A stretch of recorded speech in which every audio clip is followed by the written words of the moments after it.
မင်္ဂလာပါခင်ဗျာဒီနေ့ကျွန်တော်လေ့လာမယ့်အကြောင်းအရာလေးကတော့ proportional ဝိဘတ်ထဲကတစ်မျိုးအမျိုးအစားတစ်ခုဖြစ်တဲ့ con အရင်အောင်အမှုမတန်ခင်ပေါ့နော်အဲ့အကြောင်းလေးလေ့လာကြည့်မယ်ခင်ဗျာ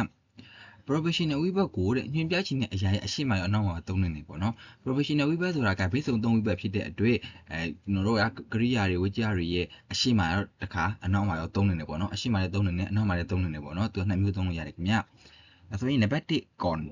အရင်အောင်ပေါ့နော်အရင်လို့လည်းဘာသာပြန်လို့ရတယ်လို့ဦးလို့လည်းဘာသာပြန်လို့ရတယ်ပေါ့နော်ဒီ con အရင်အောင်ဆိုပြီးတော့ဘာသာပြန်မယ်ဆိုလို့ရှိရင်ကရိယာတွေဝိကြတွေအနောက်မှာထားပေးရတယ်ပေါ့နော်ကရိယာတွေဝိကြရဲ့နောက်ဆုံးမှာထားပေးရတယ်ဒီ con ပေါ့အဲ့ဒါဆိုဘယ်လိုအဓိပ္ပာယ်ရမလဲဆိုရင်အရင်အဝင်ဦးလို့ဘာသာပြန်လို့ရတယ်ပေါ့နော်โอเคစစ်ကြည့်မယ်ခင်ဗျအရင်သွားဆိုရင်ဘယ်လိုပြောမလဲပေါ့နော်အရင်သွားဆိုရင်ဒီအရင်ဆိုတာက con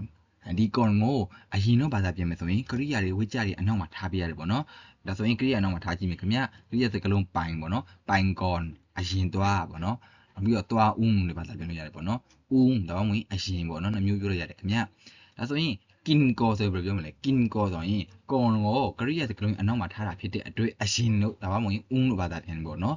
kin ko ဆိုရင်အရင်စားဦးပေါ့နော်နောက်ပြီးတော့အကိုအရင်သွားဆိုပြီးပြောလို့ပေါ့နော်အကိုအရင်သွားဆိုရင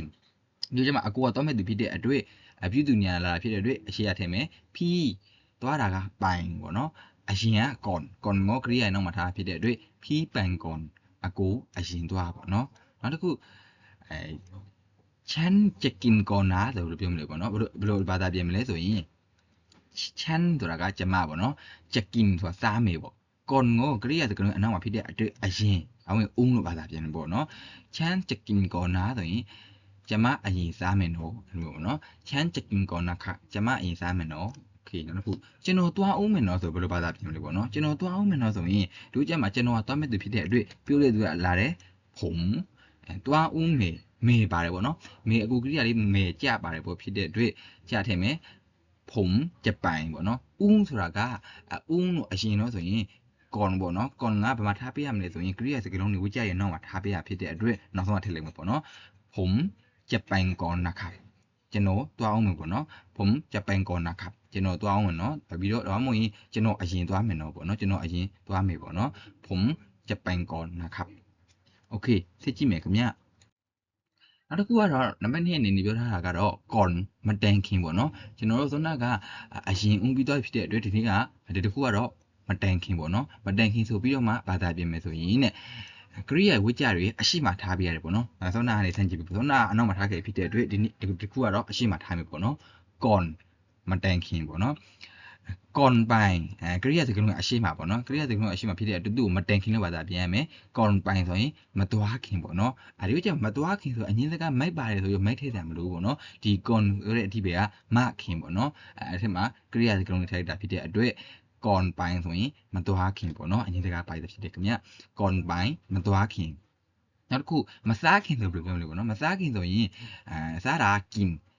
မခင်မတန်ခင်ဆိုရင်ဘယ်လိုထည့်မလဲဆိုရင်ကရိယာစကားလုံးရဲ့အရှိမcon ကိုထည့်ပေးရတယ်ပေါ့နော်မစားခင်ဆိုရင် con กินမစားခင်ပေါ့နော်con พี่กินအကိုမစားခင်ဆိုပြီးပြောမလို့ပေါ့နော်အကိုမစားခင်ဆိုရင်အကိုကစားမဲ့သူဖြစ်တဲ့အတွက်ပြုတဲ့သူနေရာမှာလာမှတွေ့ရှေ့ရထည့်မယ်ဖီးပေါ့နော်ဖီးကအရှိရလာထားတယ်ပေါ့နော်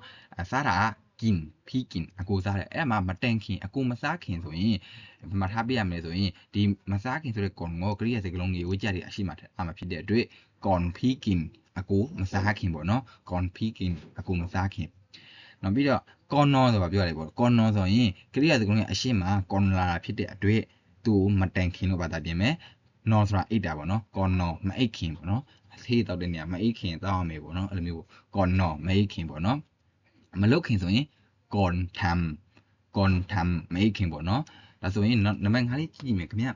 မပြောခင်နဲ့အရင်စဉ်းစားဖို့လိုတယ်နော်ဒီဝိချက်မှာမခင်လဲပါတယ်မတန်ခင်လဲပါတယ်เนาะပြီးအရင်လဲပါတယ်ပေါ့နော်ဆိုရင် con ကိုနှစ်မျိုးသုံးထားတာပေါ့နော်ဒါဆိုရင်မပြောခင်ဆိုပြောချင်လို့ရှိရင်ဘယ်လိုသုံးမလဲပေါ့ con တော့ရှိမှထားမှာလားနောက်မှထားမှာလားပေါ့နော်မတန်ခင်လို့လာတာဖြစ်တဲ့အတွက် con ကိုကရိယာတွေဝိချက်တွေအရှိမှထားမယ်ပေါ့နော်ပြောတာပေါ့ con ပေါ့မပြောခင်ပေါ့နော်အရင်စဉ်းစားဖို့လိုတယ်နော်ဆိုရင်ဒီလိုကျမှအရင်ဆိုတဲ့ con ကဘာမှထားရမလဲဆိုရင်အရင်တော့ဦးလို့ဘာသာပြင်မယ်ဆိုရင်ကရိယာစကားလုံးတွေရဲ့ဝိကြတွေရဲ့အနောက်မှာထားပြရတယ်ပေါ့နော်စဉ်းစားဖို့လိုတယ်ဆိုရင်အခုကရိယာတောင်းပါတယ်တောင်းခစ်ကော ဆိုရင်ဒီကြောင်းလုံးပြောကြည့်မယ်ခင်ဗျမပြောခင်ဆိုရင် ก่อนบอกต้องคิดก่อนนะครับမပြောခင်အရင်စဉ်းစားဖို့လိုတယ်နော် ก่อนบอกต้องคิดก่อนนะครับမပြောခင်အရင်စဉ်းစားဖို့လိုတယ်နော်ဒါဆိုရင်ဒီနေ့ကဒီလောက်ပါခင်ဗျနောက်နေ့လက်ချစ်ခန်းဗီဒီယိုလေးမှာဖြစ်တွေ့မယ်ခင်ဗျကျေးဇူးအများကြီးတင်ပါတယ်ဗျ